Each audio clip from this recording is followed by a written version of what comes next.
175 years ago, when tribal drums echoed through the forests of Singhbhum, a son was born far away in a family of Parsi priests in Navsari, Gujarat.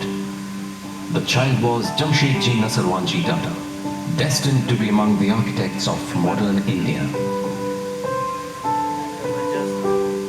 A visionary and an entrepreneur from an early age, Jamshedji dreamt of a modern self-reliant India and its first steel plant.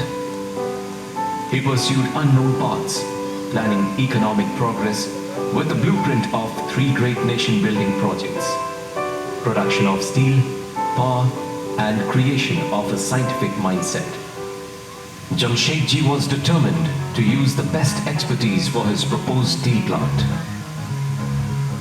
He sailed to the United States of America to enlist the services of Kennedy, Charlene and Company, the best in steel plant engineering. He invited the legendary American metallurgist Charles Page Perrin, who agreed to come to India and help build the steel plant. On one such journey, Jamshedji met Swami Vivekananda, who was traveling to the United States. The meeting of two great minds ignited within Jamshedji the concept of Swadeshi, Indian enterprise with Indian money.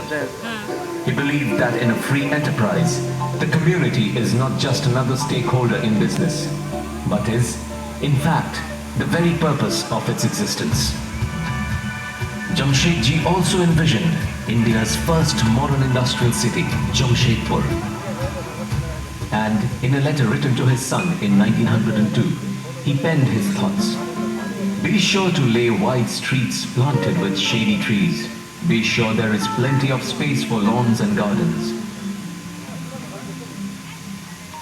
The wheels of progress had been set in motion, but sadly, Jamshedji passed away in 1904.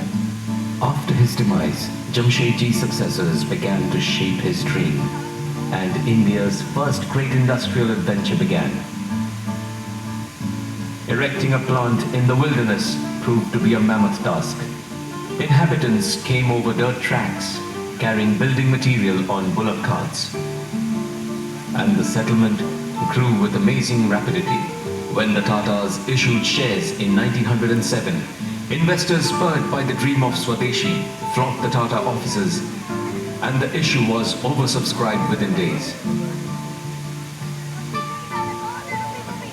The first ingot of steel rolled out of the Tata steel plant on February 16, 1912, a momentous day in the industrial history of India. Tata Steel's prowess was proven when high-quality rails and shell for ammunition were supplied to Mesopotamia during World War I. During World War II, Tata steel plates were used to build armored cars, which were named Tata Nagars as a tribute to the company. In 1947, the nation achieved political freedom, but economic freedom was still a distant dream. With J.R.D. Tata at the helm of affairs, Tata Steel intensified its drive to create a strong and self-sufficient nation. Tata Steel supplied steel for bridges and dams, for rails and buildings. The next few years marked a period of consolidation.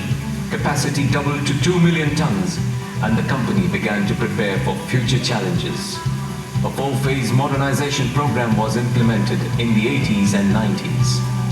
The then state-of-the-art LD steel making process was set up in a record span of time, ushering in a technological revolution. And the 1 million ton G-blast furnace was also commissioned. इसी में काम करती है madam G-blast furnace. Tata Steel reinvented itself as a dynamic young steel plant, gearing up for the challenges of a liberalized Indian economy. Its cold rolling mill complex, the most modern facility of its kind in the world at that time, started meeting the needs of auto companies and white goods manufacturers. Liberalization ushered in globalization, and Tata Steel was ready to play a key role in the Asian century with its low-cost, high-quality operations. It brought into its fold Nat Steel Asia and Millennium Steel, now Tata Steel Thailand, and extended its footprint over 7 countries including Singapore, Thailand and China.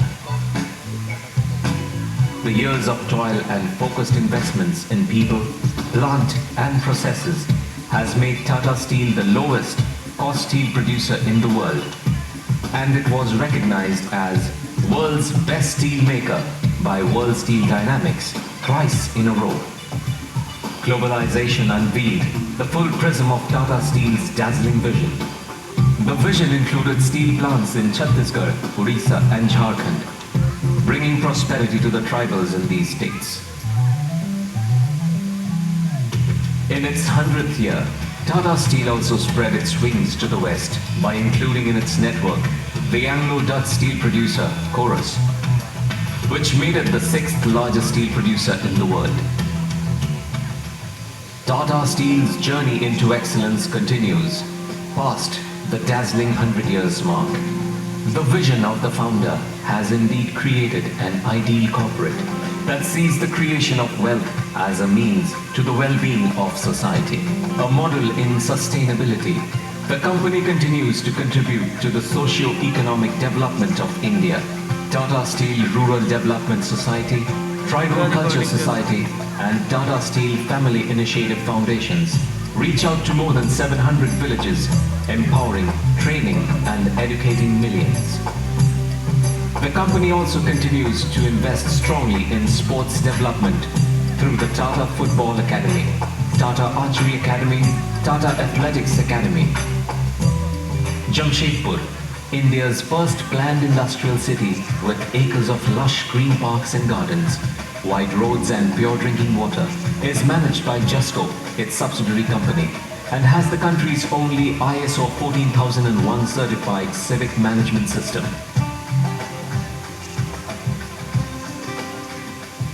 Tata Steel's saga of 100 glorious years, 8 decades of industrial harmony in its steel works at Jamshedpur, and pioneering employee welfare measures that continue to create history.